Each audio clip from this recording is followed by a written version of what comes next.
Hi guys, Queen here. So I thought I'd try something a little bit different. And so, as you guys know, or probably don't know, I am a really big fan of manga, dramas, and movies. So I thought I'd talk about maybe one country in each different one. So I'm going to be doing Japan today, and we're still in 2020, so I kind of wanted to a little bit wait on 2020 a little bit because there's still probably a lot more good dramas coming out. And so I thought I'd start with 2019. There is one that I'm doing for movies, but if you guys want to see that, do let me know down below. But for now, we'll be focusing on 2019 dramas that I thought were probably literally some of the best that I've watched in that year. Of course, there was a ton of them, but I specifically picked these ones. Some people might not agree with it and have their own opinion, but that's fine. But if you guys have not actually checked out these dramas, be sure to go check it out. I will be talking a little bit of just what that drama is and who's in it. So let's do this thing.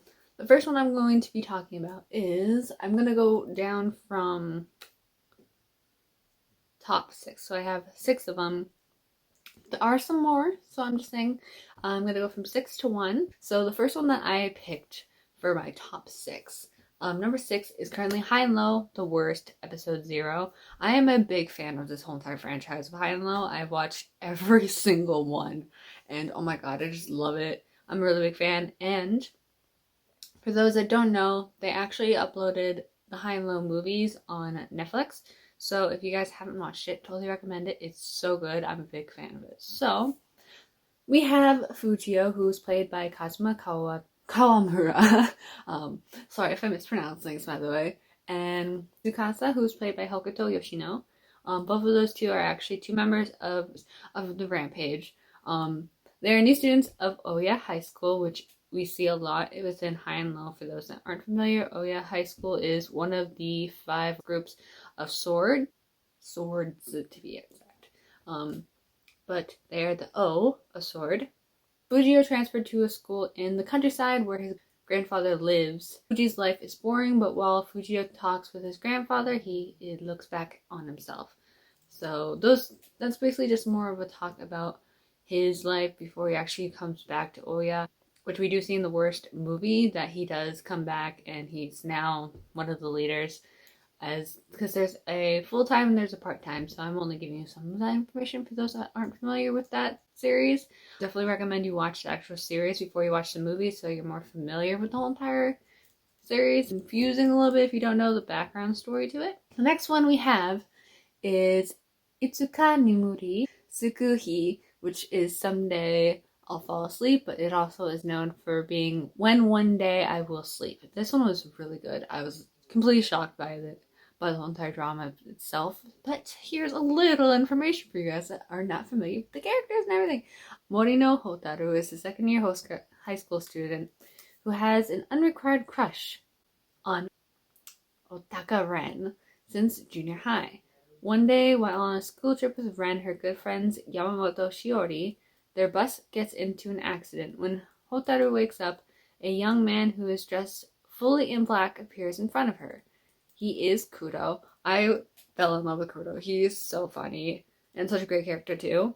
A Grim Reaper, so as you know, like whenever someone's either probably not in the right way or going towards heaven yet, there can be someone who leads you through there, but Grim Reapers are more known for being who they are. A shocked Hotaru shoves him away by his shocking words for her. I'm your guide. Morino Hotaru, listen carefully. You're dead. Which is probably one of the most shocking things ever. Like, yeah, you wouldn't believe it at first for sure. But yeah, that's pretty shocking to me. Hotaru learns that she does not get over her attachment to 3 things within 49 days. She will end up becoming a ghost bound to a specific physical location and cannot rest in peace. Which, you know, a lot of these type of ghost dramas or ghost movies, like there's always familiar how that ghost actually stays in that place for a good amount of time without actually being able to pass on. So we all know how those type of things go on, by the way. But like this whole entire thing from like the ending in Pacific, like specifically the ending was so shocking. I was like, oh my god. But if you guys do want to hear me do a review on the whole entire drama, I can do one by episode or just talk about the whole entire drama in one. But it is absolutely crazy. That was a fantastic drama. I definitely thought it was really good. It was definitely up there for me. So the fourth one we have is Hanani Ketamono, which is the second season, which is actually Flower and the Beast. Second season is what it's supposed to be stand for in English. For those who probably don't know Japanese for that. But that is the English pronunciation. But I was really shocked by this drama. I didn't think it would be that good, to be honest. But like when they moved on to the second season, I was like, oh my god, this is so good. One of my tops. Set on the second half, which is about half years after Hanani Ketamono actually takes place. So this is after everything takes place. Kumi, which is played by Yorika Nakamura.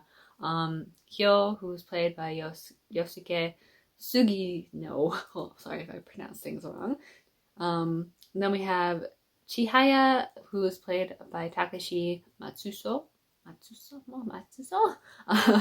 Not great in Japanese, by the way. So we have Tatsuki, who is played by Shomakai, which I love him, by the way. He's a fantastic actor. And we have Kana, who is played by Ana Iriyama.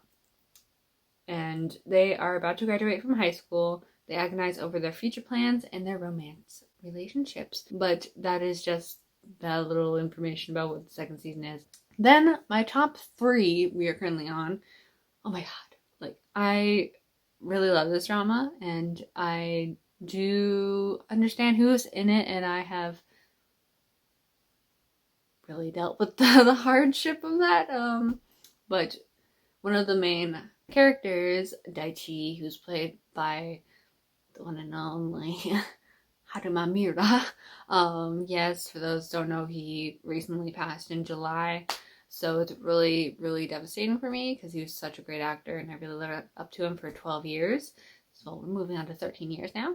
But it was really devastating for me. So definitely check out this drama. If you guys have not checked out his stuff, I could possibly talk about some of my favorite dramas of his. If you guys actually want to see that, do let me know. Leave down below. Basically, 2 weeks is about Daichi served time in prison for attempt murder. After his release from prison, he spends his time doing nothing and he doesn't see any hope for himself. One day, Daichi hears that a woman whom he once loved, had a daughter, Hana. That was apparently his. Hana is now 8 years old and has leukemia, which is very sad, by the way. Needs a bone marrow transplant surgery or she will die. Daichi goes to the hospital where Hana is staying and meets her for the first time. Daichi takes a blood test and learns that his matches with hers. A bone marrow transplant surgery is scheduled to take place in 2 weeks, which is kind of why it says 2 weeks as the name of it, but a conspiracy causes Daichi to get arrested for murder. And this is actually a remake of the 2013 drama from Korea called 2 Weeks. Bing! But it was great. It was something like the first episode was really good. it had me on the edge of my seat. But as we move into our second place, the second one I have is Perfect Crime. Let me just say, I feel like Dori Sakurada, you took over my heart for these two. Because like I realized that both of the top ones I liked were all his. I'm like, wow, hi there. I'm a super big fan of his, by the way. Have been for years. About a similar amount of time that I have been with Haruma, by the way. So, but Kaori, who's played by Rena Trady, I believe that's how you say, Trendy, works as an interior designer for a housing manufacturer. She's in a secret relationship with her boss, Fuyuki, who is played by Hidekazu Mashima, for years. Fuyuki is a married man and Kaori can't see a future with him, but she still loves him and continues their relationship. One day, Haruto, who is played by Dori Sakurada, appears in front of her. Haruto is a young interior designer who just transferred from a New York office. Haruto happens to see Kaori and Fuyuki having an affair, but you know how that things happen. Meanwhile, Kaori and Haruto begin to work together as partners at work. Through meeting Haruto, Kaori's fate begins to change, which is also a manga, which is also Perfect Crime is the name of the manga. So, but that was a little bit Perfect Crime. It was such a crazy drama for sure. I really did love it, but like the thing with like affairs, I'm not a big fan of that because I've seen so many unhealthy things turn out like that. But that is Perfect Crime. And the number one that we have is Coffee and Vanilla. Like, I can just say Coffee and Vanilla was one of the absolute favorites of mine. I was so amazed. Let me just say, when the first episode got released, I wanted to continue watching it over and over again. So sad that there was not a lot of episodes, but I loved it till the end. It was so good. And it's also based off of a manga as well called Coffee and Vanilla, but the live action for this was amazing. So, let's go on to the information. Risa Shiroki is played by Haruka Fukuhara and is a 20-year-old university student. She came to Tokyo from her hometown in the countryside to attend a university. Although Risa Shiroki is pretty and popular with male students, she has never had a boyfriend. How do I feel with that?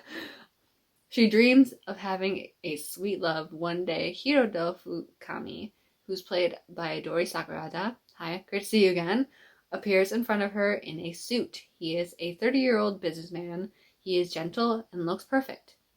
Yeah, no kidding, he does. Risa Shiroki and Hiroto Fukami fall in love, but Hiroto Fukami has a dark secret past.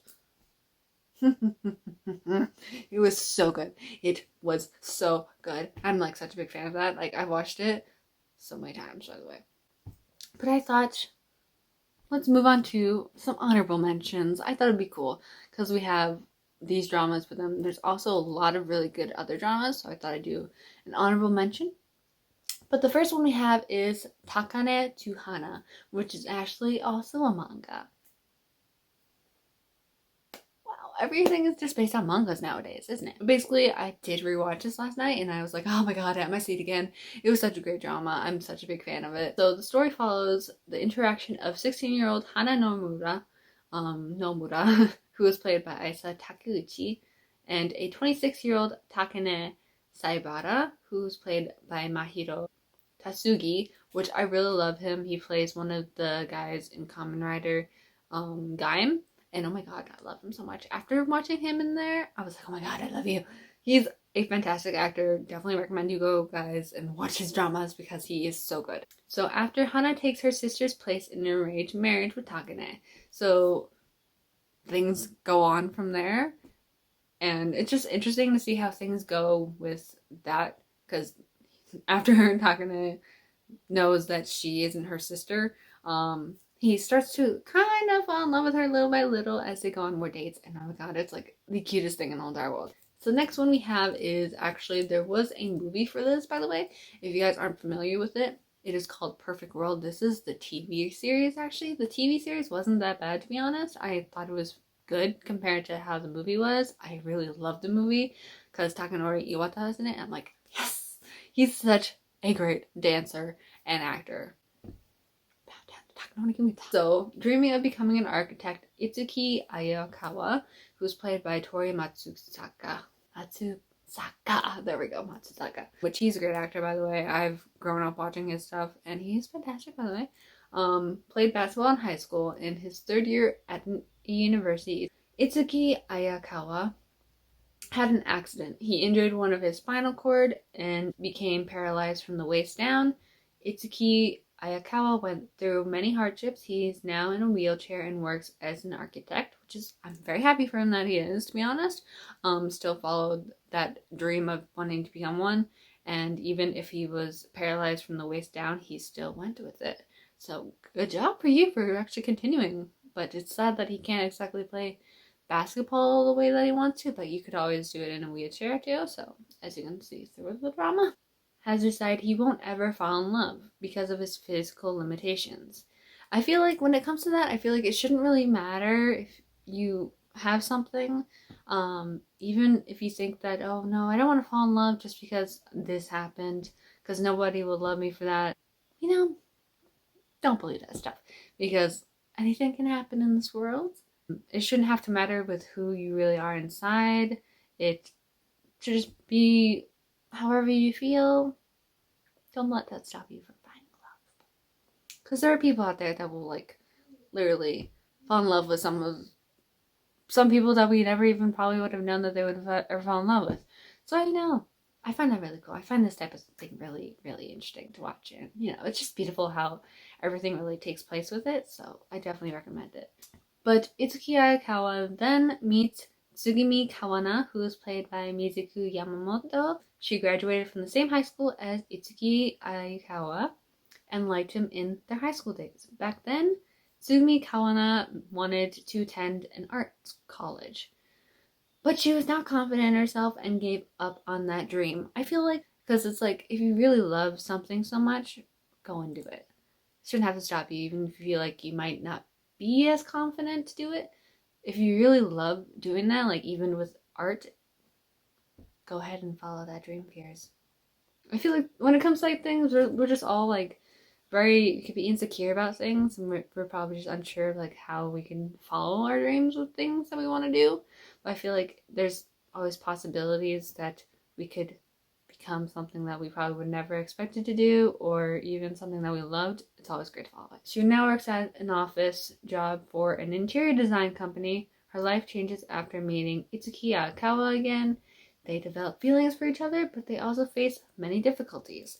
So I really love this one. It was very, very touching, even like with how the characters are really different. But like if you see like both of them are really insecure, and I feel like that shouldn't have to stop you people. If you love something, do it. Just do it.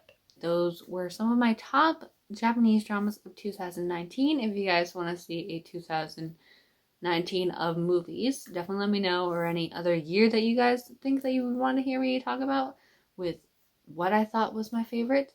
But those are just some of my favorites that came out last year. If you guys want to see 2021, maybe even halfway through this year, talk about what was already pretty good this year, or just talk about it when it gets later in the year. But I hope you guys like this, and definitely leave down below on any type of recommendance for any movies that you want me to either review. I have already thought of one movie that I'm going to review because I thought it was super interesting, and I don't really think many people really talked about the movie, but it was really interesting, and I like how it's also based off of a novel and a true story, and I think it's just a beautiful and touching story overall, and I really like the movie, so I've watched it a few times, and Takeru Sato's in it, so it gives me more to kind of review it. And yeah, I'll leave my social media down below, and yeah, be sure to go like and subscribe, and I'll see you guys next time.